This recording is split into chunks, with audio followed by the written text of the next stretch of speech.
Добар ден, добре дојдовте во Алфа Ординација. Ве поздравувам сите и вакана ми денеска да бидете заедно со нас. Зборуваме на една доста актуелна тема. Тема која што е топ тема помеѓу родителите кога станува збор за заболувањата кај нивните деца. Особено децата кои што одат во училиште, децата кои што одат во градинка. Актуелни се вирусните заболувања, бактериските заболувања кај децата. Некако актуелно е периодот на растечено носа, на кашлица и сето тоа ги навидува родителите за да ги однесат децата во педиатриска установа. Токму на оваа тема за актуелноста на вирусните заболувања и бактериските заболувања кај децата зборуваме во денешното издание на Алфа Ординација со специјалист доктор Александар Сајковски од Ачибадем Систина. На самиот почеток ќе го погледнеме прилогот, секако како вовед во темата, а потоа ќе поразговараме токму на оваа тема со докторот. Настинката представува заразна вирусна болест на горните дишни патишта. Главно ја напаѓа слузницата, основните симптоми вклучуваат болка во грлото, затнат нос или течење од нос, кивање и кашлање. Вирусот на настинка може да ги зафати и очите, конјуктивитис и синусите, синуситис. Симптомите обично исчезнуваат во рок од 7 до 10 дена, иако некои од нив може да потраат и до 3 недели. Во однос на грипот, настинката представува полесна болест. Настинката е една од најчестите болести која доведува до почесто посетување на доктор и отсуствување од училиште или работа, отколку било која друга болест. Таа лесно се пренесува и се шири лесно. Според статистичките податоци, возрастни лица во просек настинуваат 2 до 4 пати годишно, а деца во колектив и до 12 пати годишно. Лицата со слаб имунитет, лицата кои имаат недостаток на сон и подхранетост, се со поголем ризик поврзани со развивање на инфекција после изложеноста на риновируси. Доењето го намалува ризикот од настанување на компликации како акутно воспаление на средното уво и инфекција на долните дишни патишта, па се препорачува со доењето да не се прекинува доколку новороденчето има настинка. Диагнозата на поголемиот број на настинки се поставува врз основа на симптомите. Изолација на вирус која предизвикува настинката се изведува многу ретко. Вообичаено не е можно според основните симптоми да се одреди за кој тип на вирус станува збор. Поголемиот дел од симптомите исчезнуваат во период од 7 дена. 50% од заболените пациенти оздравуваат во период од 10 дена, а 90% во рок од 15 дена. Настинката може да се искомплицира со секундарна бактериска инфекција која може да наложи антибиотски третман и тоа инфекција на средно уво во 30 случаи и синуси во 8 случаеви. Доколку настинката е препратена со покачена телесна температура, болка во синусите, зголемени лимфни жлезди и продуктивна кашлица, тоа може да е показател за настаната инфекција која налага дополнителен третман.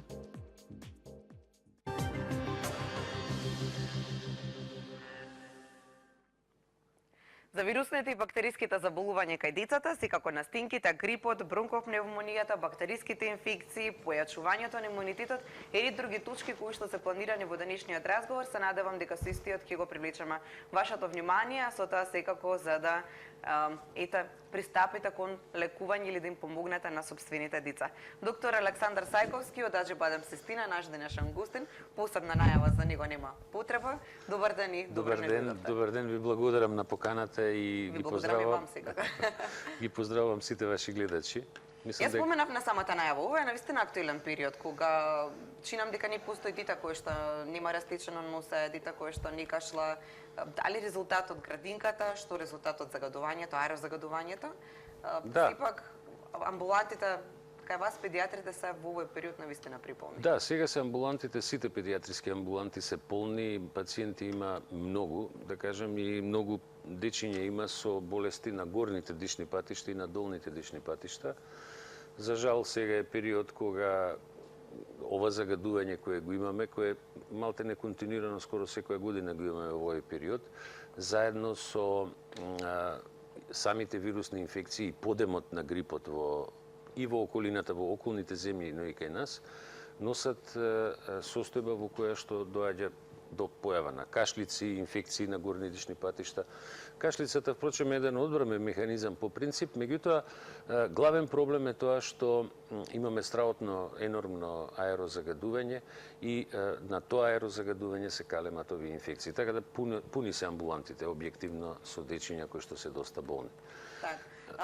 За каков вид на заболување најчесто? Велите горно респираторни заболувања, се оние најчесто со растичано носи со кашлица. Доколку доколку навремено не се превенираат, не се лекуваат, би можело да направат дополнителни компликации потоа. Како да пристапиме кога ќе видиме дека имаме некоја блага кашлица?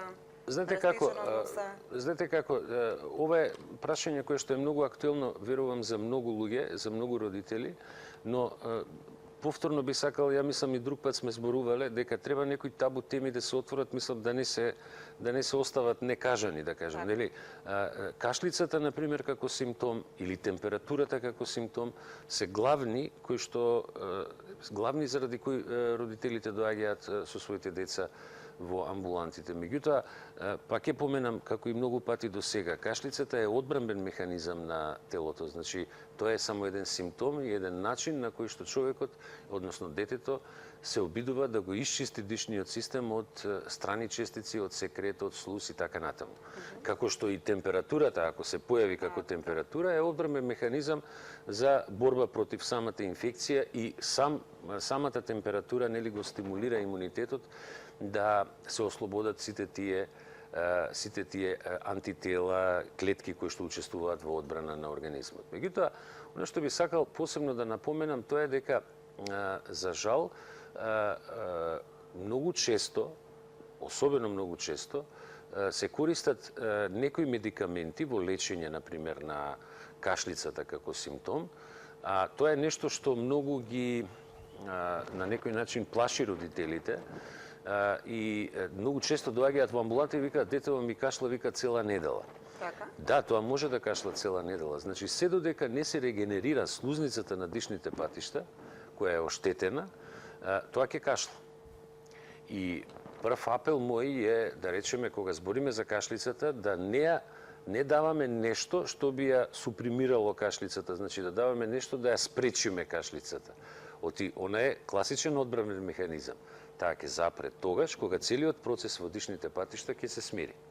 А како би го смирила? Па добро, тука има многу, нели, нормално дека зависи од тоа каков тип на инфекција е. Да речеме, ако се работи за вирусна инфекција, значи има повеќе механизми, да речеме, како да се смири.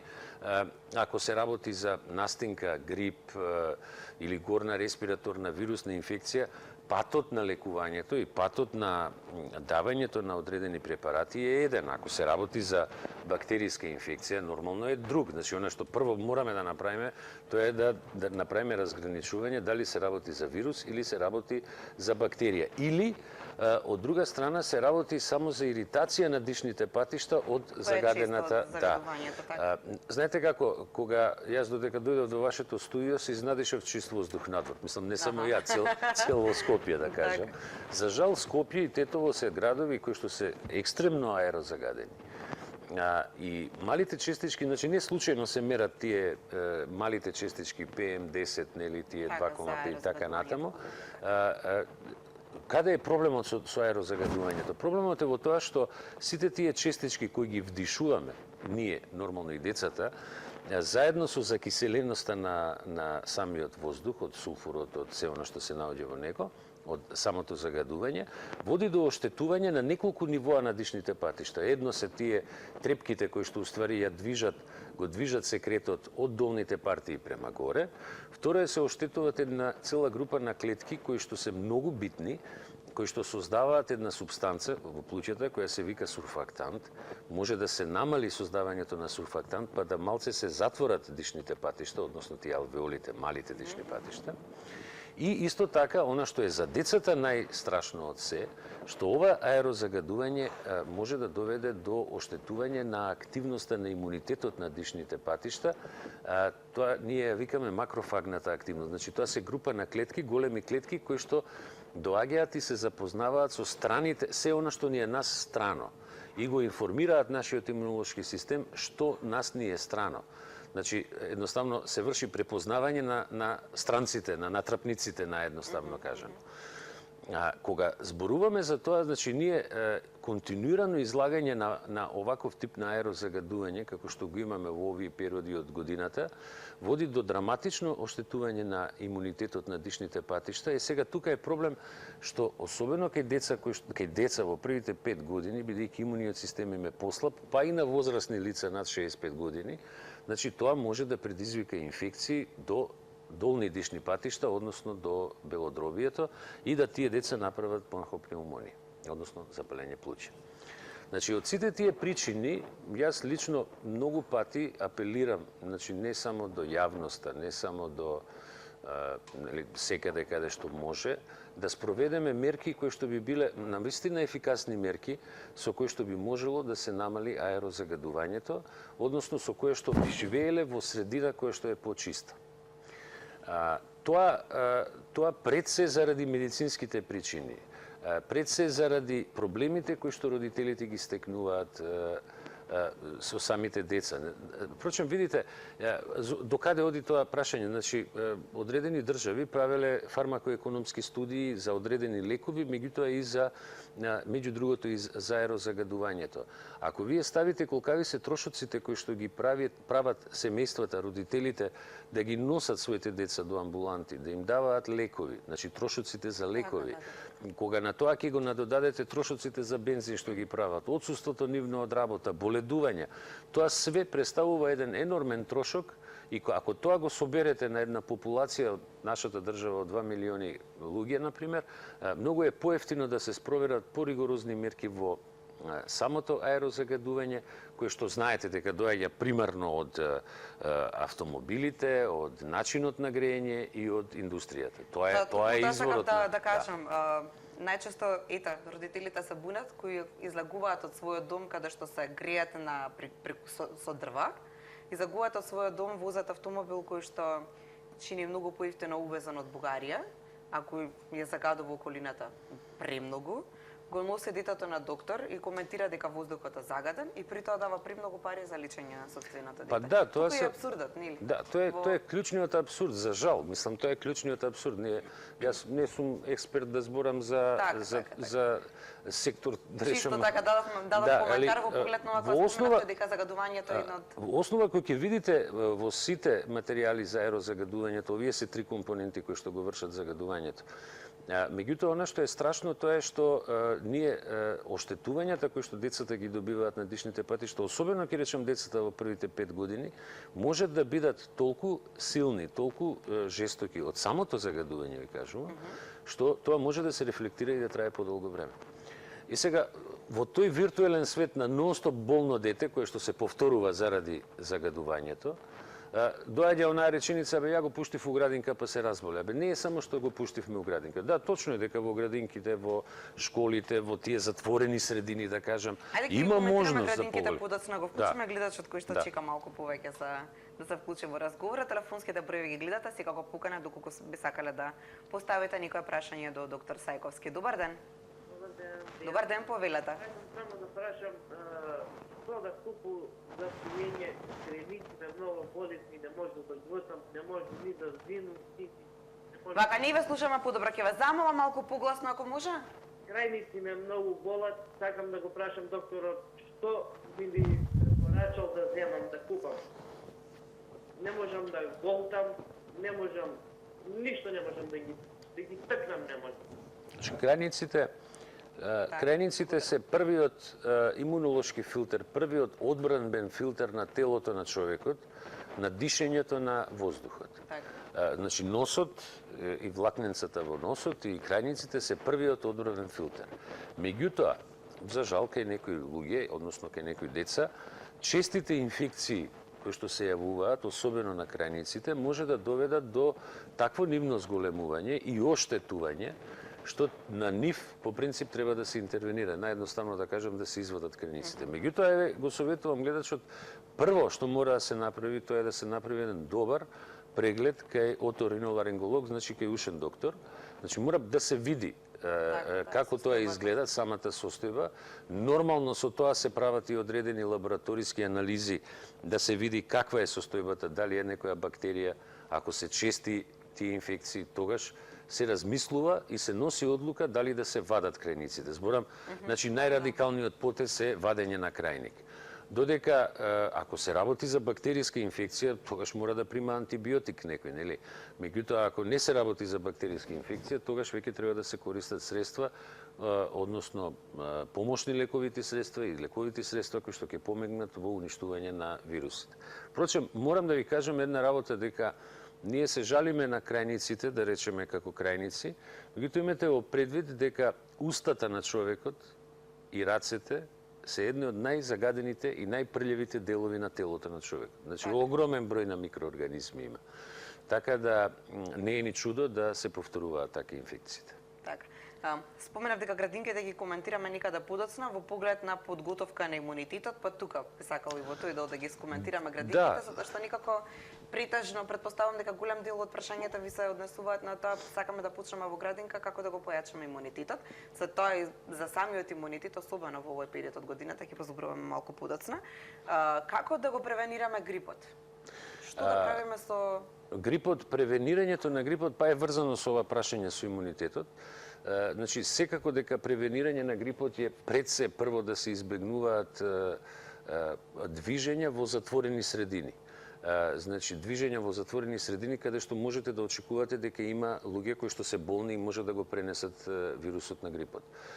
Прво е тоа, нели, што може да се направи. Понатаму друго е, да речеме, да се користат, тоа може да го поврземе после со имунитетот, да се користат некои средства кои што ќе успеат, да кажеме, да го прочистат на некој начин, особено устната шуплина и носот, и можноста да улетаат вирусите на грипот и да се рашират од тука. А трето е секако да се користат и некои витамини, ако чисто зборам од аспект, ако детето, например, не е баш многу склоно на внесување на витамини. Меѓутоа, кога сме ке витамините, клучното прашање кое што сакам да ви го кажам, тоа е дека некогаш дури претерано инсистираме на системот на давање на сокови на деца, сокови зборам како извор за витамини, а некогаш уште повеќе се инсистира на давање на синтетички витамини, да речам, нели, таблетки или прашок или или капки или сируп кои што се раствараат па се пијат. Меѓутоа, знаете, не е исто дали давате природни витамини и дали давате синтетички произведени витамини. Тоа дефинитивно сигурно да знаете дека ресорбцијата на витамините, ако е иста молекулата, не е иста ако е природен и ако е синтетички. Сега веќе кога го споминавте овој дел, би сакала да ве прашам нешто што е доста актуелно меѓу нас родителите, а Ева, кога веќе споминавте, би сакала да ми дадете коментар дали може, дали сме, дали треба да им даваме на децата доста популарното масло од грейпфрут. Постојат различни производители, нема да споминувам, но да го искоментираме тој момент. Ова е убаво прашање, знаете зашто? Добро е ова прашање од еден друг аспект. Прво да кажам, еве, да тргнам од цитрусните овошји. Вие гледате дека многу луѓе пијат цедена помаранча. Или цитрон. Да, цеден портокал, така. Меѓутоа, суштината, најдоброто нешто во цитрусните овошји е пулпата, која уствари вие фрлате, која ќе го направите сокот. Така да, интегрално, ако збориме за овошјето како овошје, интегрално е подобро да го внесе целото овошје, значи како овошје да го јаде, отколку да го пие како сок. Било кој, значи зборам не само за децата, него за возрастните.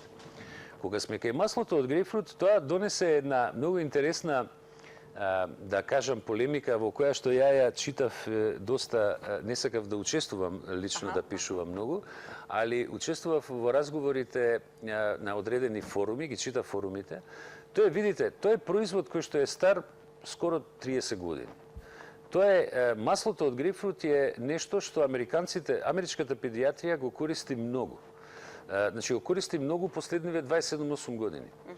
Откритието е сосема случајно, значи во лабораторија сосема случајно е откриено дека грейпфрутот, например, ако го ставите на некоја храна или ако исцедите грейпфрут на некоја храна, таа не се расипува.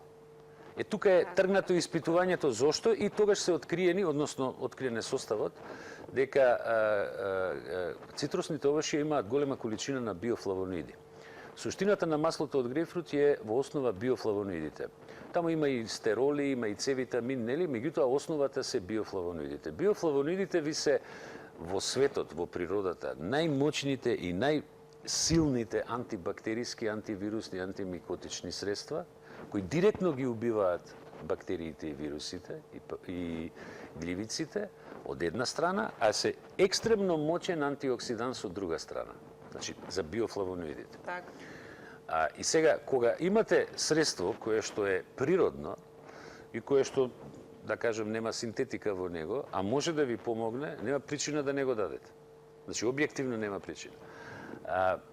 Јас, дури во разговор со многу од нашите пациенти, значи имате вие многу такви помошни лековити средства, кои можеме да ги користиме како помошни лековити средства, а кои што се навистина екстремно ефикасни. Меѓутоа, сега можете да видите дека има и спреј за нос, во кој што имате физиолошки раствор со маслото од грейпфрут, каде што он директно за нос или за уста, фактички директно ги уништува микроорганизмите кои што се штетни микроорганизми во носот и во грлото. Така да тоа ја лично го препорачувам на нашите пациенти, може да се дава и тоа како превентивна форма, да кажем, или терапеутска форма. И дури имам и анализа одредена, лично јас имаме одредена анализа направена околу неговата употреба, навистина се намалува бројот на инфекции кај децата кои што го користат. Особено деца кои што имаат тие рекурентни респираторни инфекции. Надам дека со ова решивме дали имате на многу мајки во поглед на тоа, на многу родители во поглед на тоа, дали да ја мислам нема потреба да има дилема, затоа што знаете како, дилемата доаѓа можеби повеќе во медицинскиот свет, отколку во младите мајки кои што прифаќаат информации нови и не прашуваат нас. Значи, јас не гледам зошто би имало дилема за нешто што е научно докажано, значи постојат научни студии кои што докажуваат дека биофлавоноидите ги уништуваат овие микроорганизми. Повеќе од 800 микроорганизми уништуваат. Ќе вклучиме следниот гледач кој би сакал да ви постави прашање. Добар ден. Ало, добар ден. Добар ден, повелете. Голем поздрав до докторот и до емисијата. Сакам да го прашам, имам 10-месечно бебе, па кои пробиотици можам превентивно да ги давам за заштита на имунитетот? Благодарам. Добро. Пробиотиците, главно прашање секогаш. Да, тие се главно прашања. Од друга страна, знаете како, тоа е веќе култура на живот, морам искрено да ви кажам. Значи, веќе нешто над 100 години како се откриени пробиотиците од Метинков. За жал, некаде 60-тите години минатиот век, онаа големата индустриализација што стана, особено во западноевропските земји, донесе нели оној модерен тренд во тие 60-70 години користење на вештачки млека, млека во прав и така натаму, значи некој друг тренд, нели? И ние како човечанство како малку да ги заборавивме пробиотиците. Пробиотиците се дел од нашиот живот. Значи, ако сакате вака фигуративно да одговорам прашање, замислите например, еден бик од 500, 600, 700 кила кој што јаде трева само, колку трева или сено треба да изеде за да ја задоволи енергетската потреба за себе. Ама во основа они внесуваат и пробиотици кои што ги има во тревата и со тоа помала е количината на храна која што треба да се внесе.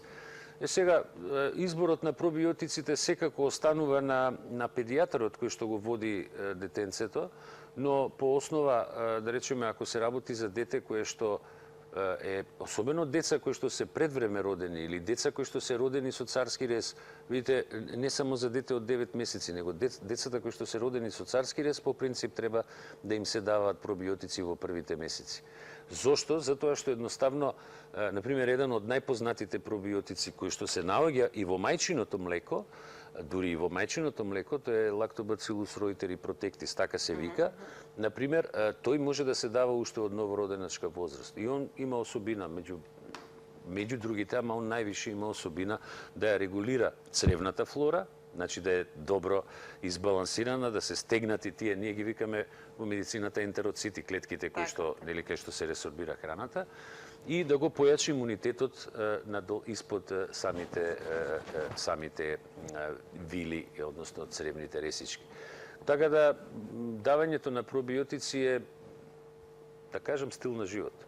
така нема проблем да се дава. Така, ништо што го препорачувате, тоа е одлука или на знаете како, кога веќе го зборуваме тоа, само да напоменам дека некако се врежува полека и во медицинската и во немедицинската јавност дека пробиотик мора да се пие кога некој дете прима антибиотик, тоа нема дилема заради цревната флора, а од друга страна веќе се врежува во информативно дека треба да се пијат и за подигање на имунитетот. Сакав само уште ова да не заборам да ви кажам, начинот на живење и користењето на природните ресурси, чисто како информација вака. Значи ако погледнете вие на пример во најголем број на луѓе кои што имаат над 100 години живот, во моментов живеат во Соединетите Американски држави негде 72.000 луѓе. Над 100 годишњаци што викаат. Во Јапонија се 66.000 луѓе. Меѓутоа по број на жители на пер капита што викаат, најголем број на 100 годишњаци имате на Кавказ, а они јадат кефир. А тоа е пробиотик. Тоа е пробиотик природен, така. Ќе вклучиме и следниот гледач кој сака да ви постави прашање. Добар ден. Ало, добар ден. Добар ден, повелете. Сакам да питам нешто. Имам едно дете, има на грбцето како топче и расне се. Што може тоа да биде? Сакам да питам. Значи, вакви израстоци е најдобро, значи, најдобро е да ги види прво вашиот педијатар, да се види што е, може да е топче од масно ткиво, фибромал, нели, може да е некоја жлездичка, нели, чисто да го види вашиот педијатар, а во колку е, дури да речеме, еве, кај нас во нашата болница, ние имаме еден колега кој што прави ехо на такви израстоци и со тоа може 100% да ви каже што е, дали е, нели, што е, како е. И фактички по тоа да се утврди што е суштината на топчето и дали тоа едноставно треба да се вади или не. Вообичаено е да ако се некои израстоци кои што сметаат и кои што се и растат, обично треба да се извадат. Да се устранат за да може да функционира нормално детето. Да. Иако никако имунитетот сакав да го оставам на половина од емисијата, но гледам дека никако сите прашања кои понатаму следуваат се апсолутно и поврзани токму со Па добро, животот е тоа. Да. Ако веќе ги почнеме сите заболувања по редослед кои што ги споменав на самата најава, никако дел од нив повторно ќе бидат поврзани токму со превенцијата и со самото прашање имунитет. Како да го подобриме имунитетот на децата?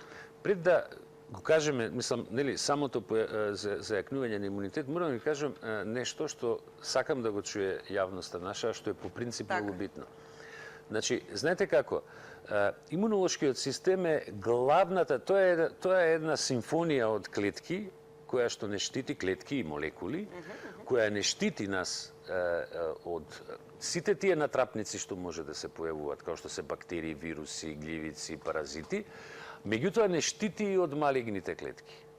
Значи, тоа е систем кој го брани организмот. Меѓутоа, природата е многу интересна. Знаете како, кога една мајка ќе остане бремена, во моментот на формирање на зиготот, нели? Он носи информации сам. Тоа е оплодена јајна клетка, значи и од таткото и од мајката. Во таква ситуација, за него молекулите од таткото, значи компонентите, гените од таткото, се страно тело. Тие може да бидат отфрлени. Како што и за мајката, која останува бремена, тие информации кои доаѓаат од таткото се по принцип страно тело. Затоа мајката која ќе остане бремена, паѓа имуниот одговор, се намалува, ТХ1 има еден систем што се вика ТХ1, за да не дојде до таква ситуација. И бебето после се раѓа со послаб ТХ1 одговор. Тој ТХ1 одговор зрее кај децата во првите 5 години. Затоа ние деца имаме во првите 5 години, затоа кај децата почесто се јавуваат инфекции. Тоа не значи дека не треба у градинка да ги праќаме, како апропо прашањето преска за градинка. Меѓутоа, треба да им помогнеме, едноставно како на атлетичарите кога имаат ветер у грб, да им помогнеме малце да го избалансираме тој ТХ1 одговор, малце да го подигнеме. Тоа е нешто што по принцип е суштински добро, значи треба да се користат помошни лековити средства, било што ќе се даде, што ќе му помогне, нели, да малце го бутне, да речеме, имунниот систем. Меѓутоа, од друга страна, многу дечиња, значи нормално е, очекувано е да имаат почесто инфекции во првите 5 години. Меѓутоа, ако користите нешто што може да помогне, како што го спомнавме преска маслото од грейпфрут како превентивен аспект, значи бројот на инфекции што едно дете ќе ги направи ќе бидат помали. Пример сега тоа го кажувам, нели? Значи на тој начин можеме да му помогнеме да го покачиме имунитетот.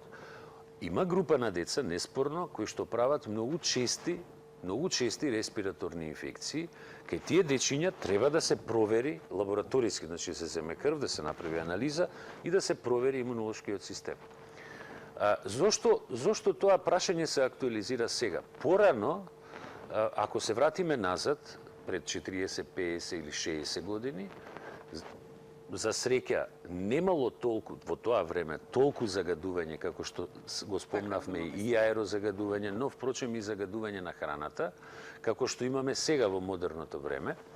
И промените во имунолошкиот систем кај децата биле поретки во однос на денеска. Ако се вратите назад, вистина е дека непосредно после Втората светска војна, например, Македонија имала огромна смртност на новородени деца и доенчиња и дека таа е драматично намалена до денеска, ама тогаш смртноста била углавном од инфекции. И сега сме дојдени у ситуација да ни се јавуваат заболувања на имуниот систем, каде што, да речеме, од влијанието на аерозагадувањето, од влијанието на храната, на пестициди, органофосфорни соединенија, што све не се користи, хербициди и така натаму, во производство на одредени хранителни продукти, да дојде до гап, да речеме, или до слаб одговор на имуниот систем и тогаш ни се појавуваат тие деца што имаат чести такви инфекции. Повторувачки инфекции. Може да биде едно од начините да се користат пробиотиците за стимулација на имунитет, може да биде и маслото од грейпфрут како средство кое што како антиоксиданс и како имуномодулатор, исто така и како антивирусно и антибактериско средство, исто така ќе го подигне имуниот одговор на детето. Но не би се сложил искрено да ви кажам да дојдеме до констатација детето ми е болно, ми се разболува ради градинката и сега ќе го испишам од градинка. Мислам дека тоа не е добро. Треба се добро. дозвола така. Пред да преминеме убава на тема имунитет, ќе го вклучиме гледачот кој го имаме на линија. Добар ден.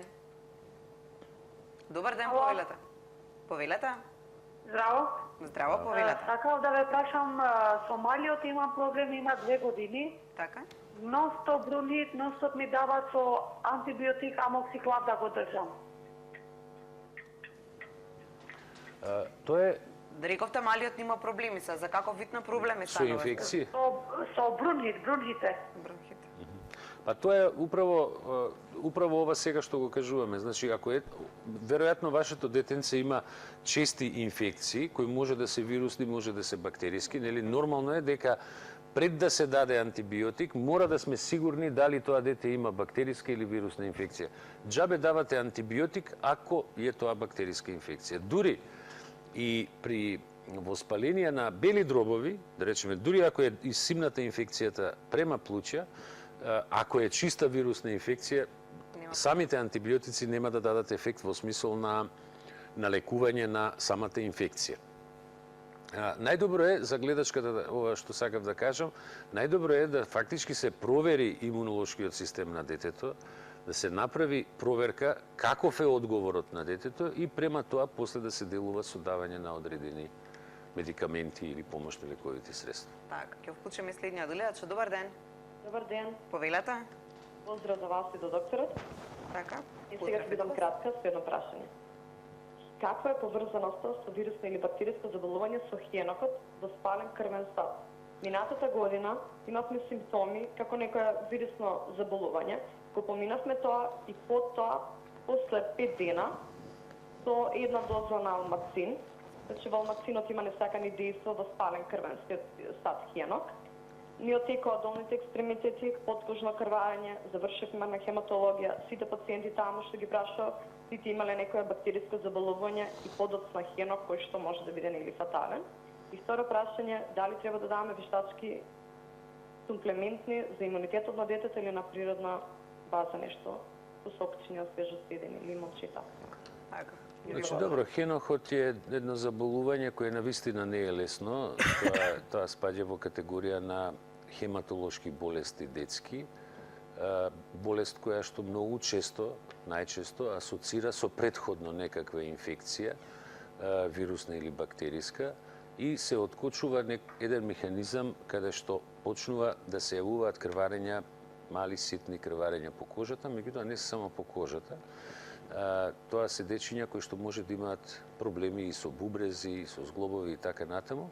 Значи, да не ја елаборираме само како болест, но за жал кај кое дете ќе се појави, тоа никој од нас не може унапред да знае. Значи, имунолошкиот систем, значи, денеска се зборува не само за хеноход, него и за некои други заболувања, дека може кај некој дете да има, например, подолготрајно време внесување на субстанции кои што се користат особено во агроиндустријата и кои што влијаат на имунолошкиот систем, значи го супримираат, и во еден момент еден дел од системот, другиот дел го, значи ако едниот паѓа, другиот се качува, и во еден момент со некој мал тригер фактор како што е инфекција, некоја настинка или грип, да се појави заболување, дури и автоимуно заболување и заболување како што е овој хенох. Тоа, искрено, никој не може да каже унапред дека некој дете ќе добие или нема да добие. Меѓутоа, тоа е можеби еден добар пример дека треба да едноставно се трудиме да ја држиме секогаш инфекциите, да ги држиме под контрола. Неспорно е дека кога ќе се појават инфекциите се пунат амбулантите. Меѓутоа, штета е што не се полни амбулантите педиатриски за консултации, макар надвор од тоа кога се децата болни, за да им советуваме што уствари да направат за да не дојде до некои такви заболувања. Не можеме да генерализираме за сите исто, знаете, затоа што имате деца кои што имаат значајно послаб имунитет и сега да речеме кај нив треба еден пат да се фати, например, со тие имуномодулатори, кај други деца не мора. Има многу помошни лековити средства, ова што праша гледачката, има и лековити средства, значи медикаменти, да кажам така, нели, фармацеутско произведени лекови, кои што го стимулираат имунитетот. Има лекови, помошни лековити средства, кои што исто така го стимулираат имунитетот. Меѓутоа, комбинацијата на користење на одредени од нив зависи од самото дете. Вие имате, да речеме, цела група на неколку стимулатори, имуностимулатори што ги викаме, кои што се користат за борба против бактериски инфекции. Например, против стрептокок, стафилокок, например. И тоа се некои препарати кои што по своето дејство можеме да кажеме вака наједноставно за гледачите дека имаат дејство слично како вакцините. Од друга страна, ви имате средства кои што помагаат преку подигање на имунитетот, па имунитетот да се избори со самата инфекција, а имате и други кои што се користат, па директно ги уништуваат микроорганизмите, како што го спомнавме ова преска. Така да, многу зависи од дете, од случај до случај, нели? Затоа би, навистина топло би им советувал на сите родители, значи да не биде поентата само да дојдат кога е детето болно. Знаете, педиатријата е наука прво за здраво, после за болно дете. Значи, ние прво ги гледаме децата здрави, значи единствена наука во медицината која се бави со раст, со развој, развој на имунитет, развој на централен нервен систем, нели, развој на телото уопште, а после се бави и со болести, нели? Така да би ги советувал да отидат на својот педијатар и да, ако е потребно, да се дадат стимулатори на имунитет, да се тоа направи еден добар план пред да дојдат овие ситуации како што е сега со грипот. Тоа е најдобро. Убави совет, убави препораки. Ќе вклучиме уште еден гледач пред да ги чуеме и видиме вистите во минута, пред да направиме куса пауза. Добар ден. Добар ден. Ало, добар ден. Добар ден, повелата. Се јавувам од Госива. Повелата? Поздрав на докторот и на вами, на ова програма. Имам дете 11 годишно од син ми. Така. И тој многу носот му се крвара многу пати. И на ръката има како некој лист му излаге. И теја, друго ништо. Ако добро разбрав, крвари носот. Значи, ја ве молам, немојте да ставате било што. Мислам, наједноставно кај деца во таа возраст треба да се отиде на оториноларингологот. Има еден сплет на крвни садови, кој што може да е зголемен и може да крвари од тука. Значи, тоа многу едноставно се лекува. Ушните лекари тоа, мислам, стварно, тоа е многу едноставен метод и многу ефикасен, така да може тоа да отидете обавезно да направите таква консултација. Ќе направиме куса пауза од вие сте во минута и кус блок на рекламни пораки, а потоа секако ќе продолжиме со денешниот разговор. Останете со нас. Се враќаме назад во Алфа Ординација. Денешната тема за која што зборуваме е намената токму за вирусните и бактериските заболувања кај децата. Но оваа тема зборуваме со доктор Александар Сајковски, специјалист педијатар од Ачибадем Сестина. Имаме двајца гледачи кои чекаат на линија, доктора, додека трае рекламите. Ви сте во минута, ќе ги вклучиме нив, сакаат да ве исконтактираат, а потоа секако имаме едно прашање во поглед на имунитетот за вас. Добар ден. Добар ден. Повелете. Дали сум директор? Да, во програма сте, повелете. Се јавам од Тетово. Така. Само да го поздравам професорот.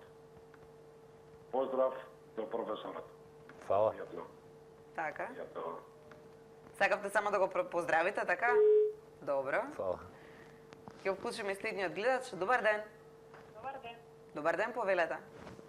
Вака, јас имам 2 години од Градица.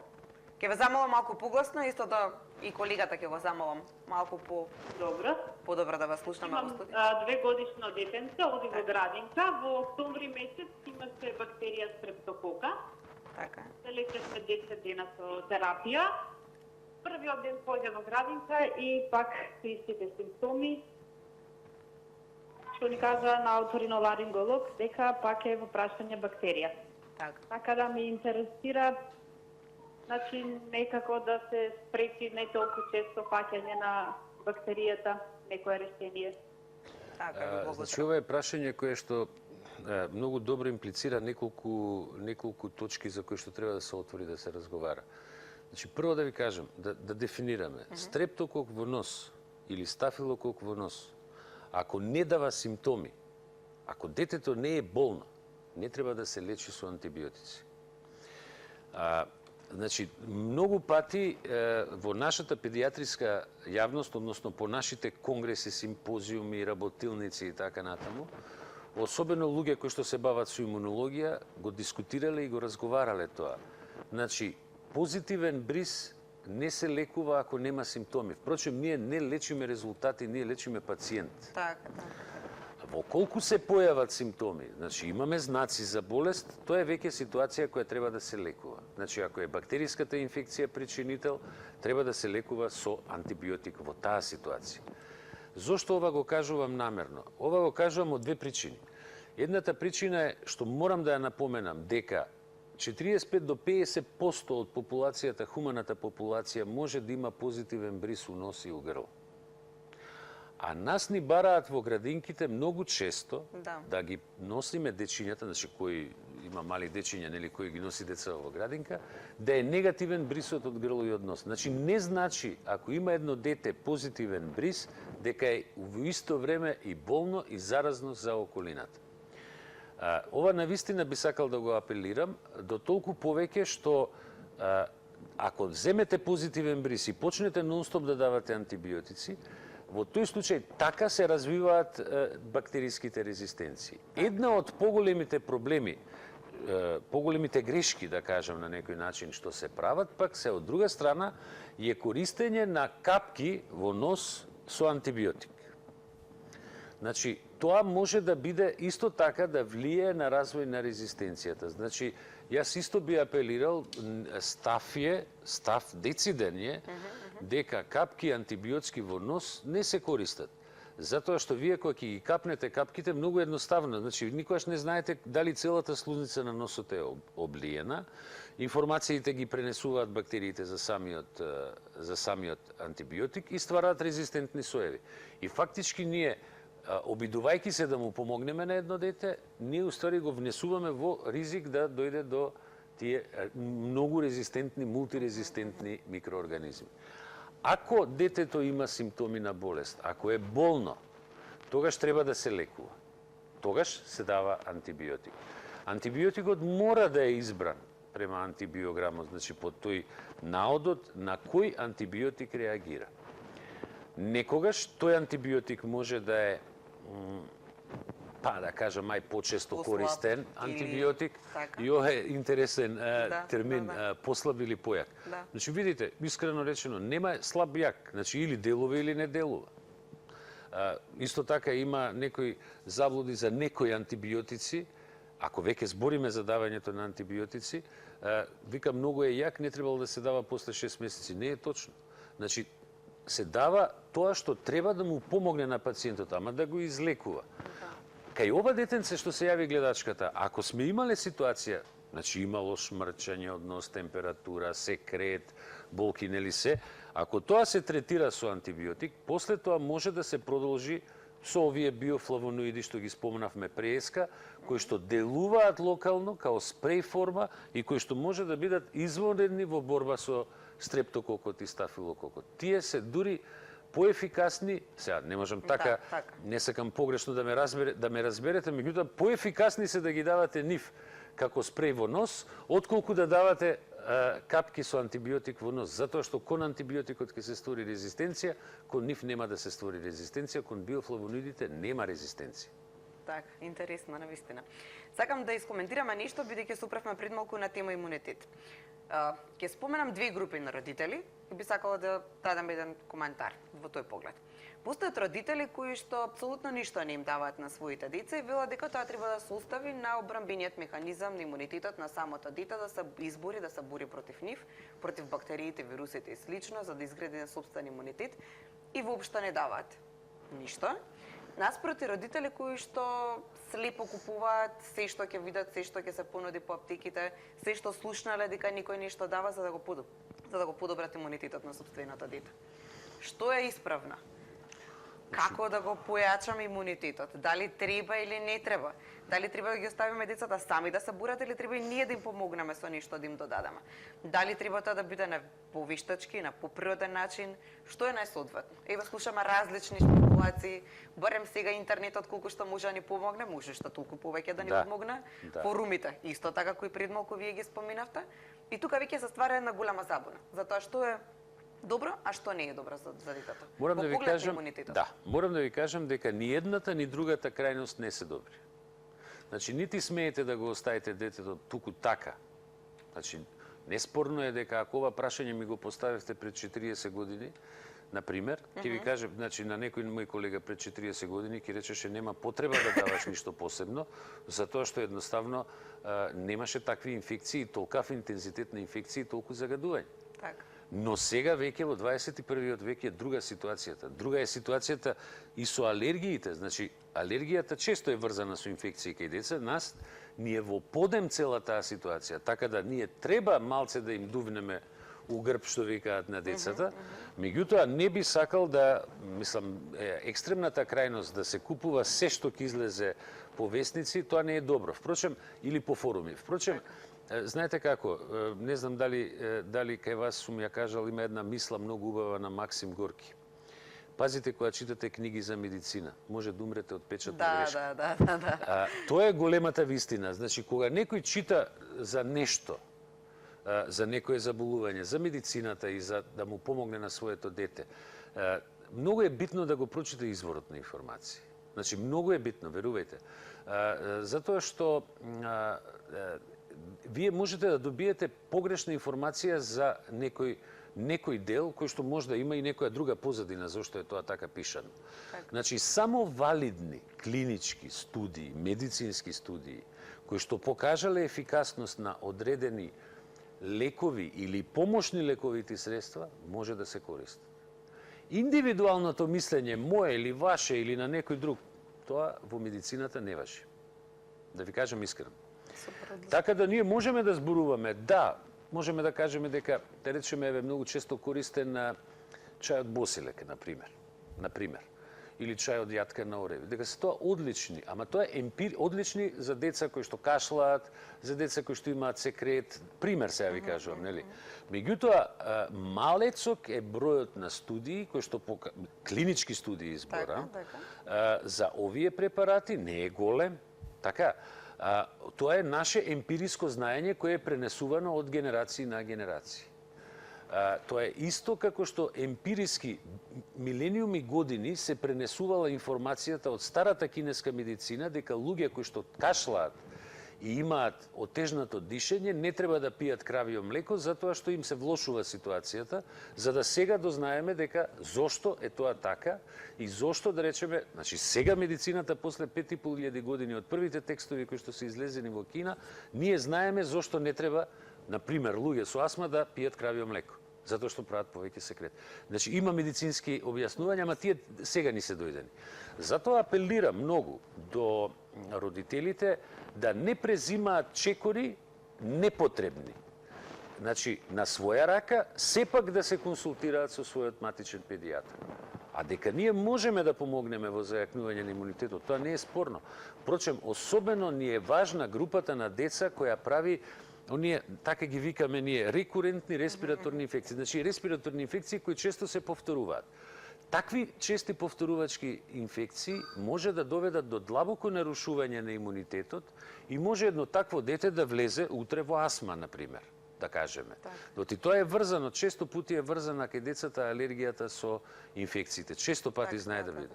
Така да тоа е нешто што би им советувал. А дека има методи по кои што можеме да помогнеме, особено кај деца кои имаат чести инфекции, треба да се направи. Така, ми вистина една убава препорака. Супер. Добар ден за следниот гледач. Добар ден. Добар ден, повелете. Добар ден, сакам да го поздравам гостинот и сакам да прашам да ни објасни за шарлата како бактерија. Како се пренесува и како се лечи? Шарлахот е стрептокок. Стара бактерија, има повеќе од 2000 соеви на тој стрептокок. Значи, некој од тие соеви, еден сој прави шарлах. Шарлахот е стар назив за воспаление на грло. И тоа е болест која во минатото била, морам да кажам, страшна. Затоа што била една од големите причини за многу лоши исходи кај децата и крајно лоши исходи, да кажам. Денеска шарлахот, останато е тоа вака во како тежина на заболување, меѓутоа со модерните антибиотици кои што денеска располагаме, ако се појави шарлах, односно таква стрептококна инфекција, може да се излекува без проблем. Она што би сакал да напоменам, значи кога збориме за децата кои што, еве и преска гледачката што се јави, една од бактериите која што посебно треба да се обрне внимание, особено во детска популација, е баш за стрептококот, тој се вика бета-хемолитичен стрептокок. Тој може да направи многу проблеми и на зглобови, и на срце, и на бубрек и така натаму. Нели сега да не ги замарам гледачите со цели тие механизми како може. Меѓутоа, тоа е веќе бактерија која исто така бара да се третира со антибиотик и тука нема милост. Сега, тука е прашањето, ако ние користиме безумучно што викаат антибиотици за тоа што треба и што не треба, ствараме една мултирезистентност на целата популација наша и кога ќе се појави некоја таква бактерија, веќе немаме антибиотик кој што можеме да го дадеме. Се искорени, така е убава. Пред малку неколку пати, особено во првиот дел од емисијата, неколку пати рековте треба да се направи проверка на имунитетот. Да. Како се прави таа проверка? Добро, да, значи видите, се во медицината трга од доброземена анамнеза, значи податоци, нели, информации од родителите, лабораторијата која што ја правела, има и тестови кои што се прават за да се направи, да се провери еден дел од имунитетот, значи длабока проверка на имунитет правиме кај деца кај кои што се сомневаме сигурно дека има длабоко нарушување на имунитетот. Значи зависно од симптомите што ги има и од типот на инфекциите што ги прележува. Например, сега вака има некои заболувања имунолошки што се пренесуваат помашка линија, да речем помашка лоза, по Y хромозомот и на тој начин таму треба да се провери, а дете е машко па прави такви чести инфекции, треба да се провери тој дел вкупно целиот имунитет. Али деца кај кои што има вакви чести инфекции, особено како што беше преска гледачката што каже за стрептококот, едноставно тоа се или претходната што рече дека има 2-годишно дете и дека често кашла, нели? Тука треба само да се проверат и антителата, да се види каква е одбрамбената моќ на детето, она основна линија, и ако е таа малку нарушена, да му се помогне, да му се дадат имуномодулатори. Така. Ќе вклучиме следниот гледач. Добар ден. Ало, добар ден. Добар ден, повелата. Многу поздрав до вашата телевизија, редовна гледачка сум. Поздрав до докторот. Поздрав и до вас. Благодарам многу што толку исцрпно објаснува. Свака му час да е здрав и жив 100 години и да лекува. Фала. Така, многу му благодарам. А на целиот персонал во Сестина, тоа се врвни доктори. Може ли да споменам и други? Доктор Митко Караѓосов, доктор Стојков, и сестра Сашка и целиот медицински персонал во Сестина, тоа се најврвните доктори. Многу поздрав. Ви благодарам. Од Баба Зора. Многу ми се нашле и за тоа многу им се заблагодарувам. На сите, на цел персонал. Така, поздрав и до вас, Баба Зора, Ева. Ви благодарам за убавите зборови и јас, ако можам у тој контекст само да кажам дека навистина Сестина постави нови критериуми за лекување, односно и однос и лекување со пациентите. Јас сум среќен што работам таму, управо заради тоа. Така. Ќе го вклучиме следниот гледач во продолжение. Добар ден. Ало. Добар ден, повелата. Добар ден. Добар ден, повелата. Гледачка од Тичево. Повелата. Една баба што имам голем поздрав до вашата емисија, посебно до докторот. Така. Го слушав на емисија кај Јанко Јади Бурек, господине, за тие капките од грейпфрут. Да. Многу ефикасни. Многу, претеризам. Меѓутоа, дали требат и некои други антибиотици? Не. Некогаш се јавуваат? Значи, Да ме сослушате на увото и грлото и така. Значи, немате потреба да давате други лекови ако вашето внуче, пошто рековте дека баба, ако вашето внуче фактички не прави некои инфекции кои што се повторуваат. Јас оваа реченица, што ја спомна сега гледачката, ја често слушам у амбуланта, кога доаѓаат у амбуланта, значи кај родители кои што ги користат ова маслото од грейпфрут и се презадоволни и фактички таму се случува еден момент кој што е генерално интересен, кога го земаат превентивно, викаат, абе, не дојдов последниве 2-3 месеца, ништо посебно не се деси, дури така се зачудени малци. Дури чудно, да. Како промена. Да. Добар ден и за следниот гледач. Добар ден. Добар ден, повелата. До докторот. Поздрав. Се јавувам родител на 3-годишно детенце, оперирано ни е во Сестина од мастоидит на ушината, на двете ушина. Сега минатата година има 1 година од кој е опериран. Сакав само да го прашам докторот, за имунитет му давам само бронховаксон капсули. Дали е тоа доволно, бидејќи уште сме изолирани од дечина, многу не го мешаме со дечина за настинки, уште така ни доктор Гогушевски го оперира. Така. Значи, препаратот што го спомна гледачката е еден препарат кој што се користи да се помогне ке деца, да се заштити, и ке возрастни, тој може ке возрастни да се користи, да помогне во одбрана од бактериски инфекции. Таму се 8 бактерии, 15 соја, кои што фактички, јас спомнав преска, ама не го спомнав името, нели, каде што фактички ние делува нешто како вакцина, ако смеам така да се изразам, затоа што го стимулира имунитетот кон тие бактерии. Кај деца кои што имале мастоидит, кај деца кои што имале потешки инфекции, каде што се повторуваат, обично користиме дополнително и антивирусни имуномодулатори и биофлавоноиди, така да, бидејќи мастоидитот, тоа е воспаление нели на коската на увото, е навистина многу озбилно воспаление и навистина многу ризично воспаление. Впрочем, највака едноставно кажано, нели, увото е во главата, така да може свашта да се деси од таму, а башка може да остави последици и на самото уво. Така да, тоа е дете кое сигурно има малку нарушен имунитет и треба баш онака да се направи фин мал програм да му се помогне и после тоа да се излезе надвор, нема потреба да биде врзано и одвоено од околината толку. Добро, па не многу надвор загадан е воздухот. Добро, да, јас се сретнувам тука со една дилема, значи, знаете, во педиатриската пракса, според Унијата на Европските педиатриски здруженија, они имаат издавано одредени протоколи, што се влезени и во Европска Унија.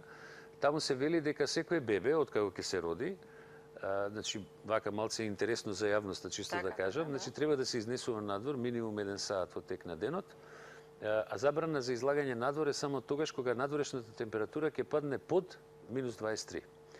Значи, вие наше дете не може да го изнесете на 0, а не на минус 23. Меѓутоа, за жал, сега не е за излагање надвор, затоа што навистина е многу загаден. Така. Ќе вклучиме следниот гледач во продолжение. Добар ден. Добар ден. Добар ден, повелете. Поздрав до емисијата и до докторот посебно. Поздрав и до вас. Сакам да го прашам, се работи за дете 6 годишно. Тоа ми е внуче. Болно е грло, ама не знам дали е грло. Лекарката вика дека има вирус кој што предизвикува удира на црниот дроб. Аха. Детето има симптоми болки во стомачето, повраќа и покачена температура. И нема апетит уопште. А дали има жлезди? Има мали жлездички околу вратчето и оно викаме затега под мишки некако. А дали се така, не се така толку големи. Значи, ова е најверојатно, ова што ви го кажала, се ова како што збориме вака, нели, треба човек да го види детето за да каже, ама ако е ова вака како што е, личи на една болест која се вика инфективна мононуклеоза, значи вирус кој што навистина може да напаѓа на грлото, меѓутоа напаѓа и на јетрата и на, да речеме, уопште на телото, меѓутоа може да ја зафати и јетрата и е нешто што така изгледа доста бурно и доста драматично и тоа бара апсолутно строго мирување, користење на доста витамини, но и користење на некои препарати кои што ќе помогнат во третман со вирусот директно. Ќе вклучиме следниот гледач, секој е ваше појавување. Во ординација буди голем интерес кај гледачите, ќе стапиме простор сега кои липсата што би сакале да ве исконтактираат, да добијат совет од вас. Добар ден. Добар ден. Добар ден. Добар ден. Повелете. Се јавува гледачка. Значи да ве поздравам, посебно голем поздрав до докторот. И сега би ви кажала само малце накратко историја на моето дете, 3 години има. Значи од самото роѓење па навака, значи имаме проблем некаде, да речеме 6 месеци па навака со кашлање со бронхитис, значи обструктивен бронхитис. Некаде на 5 месеци беше вакциниран од 2 доза дитепа, меѓутоа тука престанавме поради што свати дека моето дете е многу нежно и значи престана со вакцинација, не е проблем. Сега прашањето ми е, значи се вртевме во круг цела една година, може и повише, се додека јас ве слушнав вас исто кај Јанко Јадибурев со маслото од семки од грепсут и реков, ајде и тоа ќе пробам. Значи детето е здраво хрането, секој ден со цедени сокови од пекла, морков, од сите можни сезонски овошје што има. Сега прекинавме, значи, со бронхитисот, беше и во Систина кај на докторка, не знам која беше, бевме и во Козле, на алерготестови, бевме на увонос и грло кај Мери, значи секаде кај не бевме. Се дека го добивме, значи, на маслото семки од грепсут, ние прекинавме, меѓутоа се јавува проблем на бронхит во периодот на рана пролет и касна есен. Значи, тоа е целиот проблем, што, например, сега истото ни се случи овој период, што јас не знаев кога направивме тестови за алерготестови, ни покажа негативни. Оствари, мој заклучок е дека најверојатно медот прави проблем, затоа што бевме под инфузии, константно давав мед, и со тоа заклучив дека оствари најверојатно тоа бронхитисот се слегува некоја алергија. Сега прашањето ми е, со што би продолжила понатака, значи, дали добро маслото семки од грейпфрут, значи ми го подобрува имунитетот и сите тие работи, меѓутоа што кога би се случило повторно такво нешто? Ова е проблем кој што често го слушаме по нашите амбуланти. Она што морам на гледачката да ја кажам, значи една информација е многу битна. Јавува одредени проблеми со дишење, со кашлица во одреден период од годината. Значи, тоа може да биде знак дека сепак се работи за некаква форма на алергија, без оглед што овој алерготест стартно бил негативен. Знаете зошто ова го кажувам? Затоа што ние најчесто правиме алерголошко испитување, да речем пулмоалерголозите прават, на најчестите причинители на алергии. Меѓутоа, природава има милиарда алергени. Впрочем, никогаш не можете да знаете на што може човек да развие алергија, нели? Така да мора да се провери фино кај ова детенце да се провери самата алергија и можноста да она е причина за сите овие проблеми. Од друга страна, без оглед што бил овој тест негативен, значи сепак мислам дека треба да се провери фино тоа. Од друга страна би сакал да напоменам дека да не ме разберат погрешно, значи ние кога даваме, еве гледачката давала маслото од грејпфрут или кога даваме имуномодулатори, ние влијаеме, значи помагаме на децата да се качи малку еден дел од имуниот систем што се вика ТХ1 одговор на имуниот систем.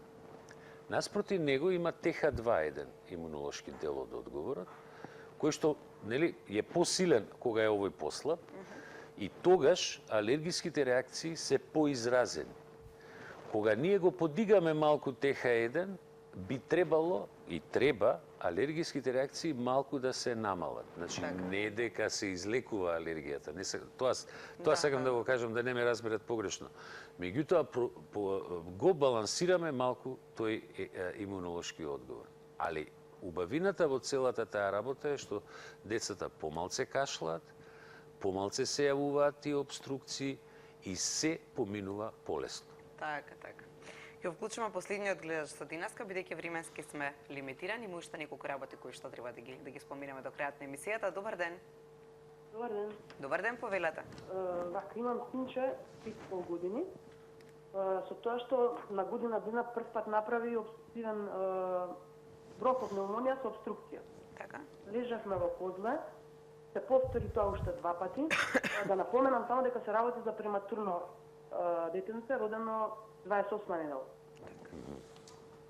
Лежавме во козла и од тогаш до сега секоја вирусна инфекција завршува со урбазони, пулмикорти, вентолини, затоа што без престан и ден и ноќе кашла. Значи, кога ќе кажам без престан, тоа е без престан.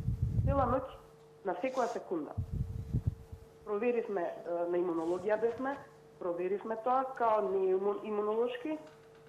Сите испитувања алерготестови како претходната гледачка, значи 2 пати правени нутритивни и овие како и инхалативни, веројатно. Инхалативни, да, инхалаторни и значи негативен на сите тестови. Да. Еве го и сега во моментот е болен, исто така, ја не знам некој совет, пиеше за имунитет киндер имунот, дефендил, сега во моментот бимунал пие. Да, значи, вака сега да ви кажам, дете кој е родено пред време, 28 недела, може да се случи да има нешто поосетлив, така да се изразам, нешто поосетлив респираторен систем. И може да се случи да малце касни, да кажам така да се изразам, јакнењето на имунитетот, природното јакнење на имунитетот. Меѓутоа, клучниот проблем кај деца кои што се предвремено родени 28 недела и порано и тука некаде е можноста да закачат, да фатат одредени вирусни инфекции кои што може да траат со месеци. Еден од тие вируси е, например, се вика РСВ вирус или респираторен синцитиелен вирус. Пример се го кажувам. Друг е аденовирус или инфлуенца или параинфлуенца. Инфлуенца е грип. Така. Од тие вируси, пример сега ги кажувам, меѓутоа најзначаен и што може да биде лош е тој РСВ вирус.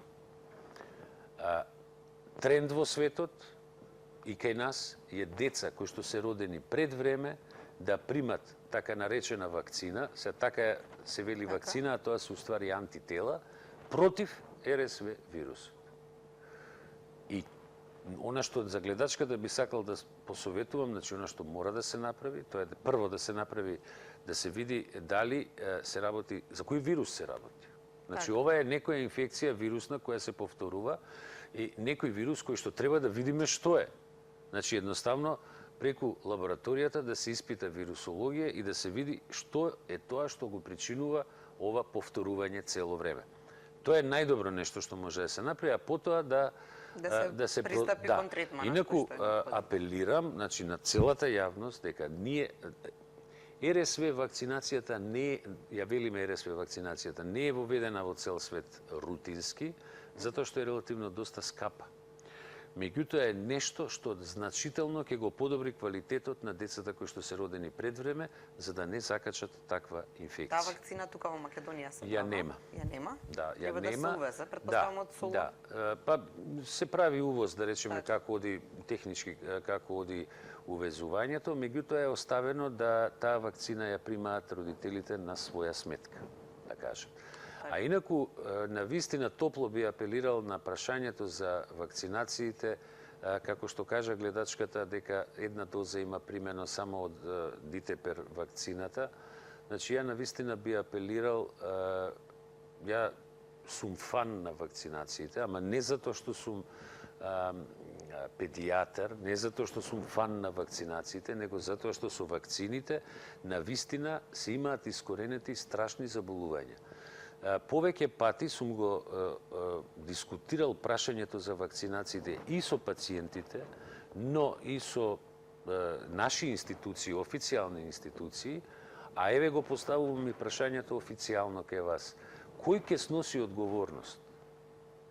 Правна, етичка и морална.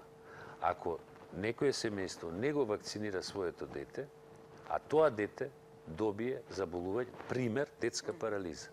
Пример, кажувам сега, нели? А ние детската парализа сме ја искорениле во Македонија. Дали тоа дете кој ќе порасне и кој ќе направи 18 години има право да ги тужи своите родители за несовесност? Без оглед што они најмногу го сакаат и му сакаат најдобро на своето дете. Знам дека е ова тема која што е по принцип болна, но е тема која што навистина е многу битна. Значи, ние со вакцинациите го подигаме колективниот имунитет, а со тоа се намалуваат шансите да се појават некои заразни заболувања кои доскоро биле смртоносни или оставале некои трајни последици.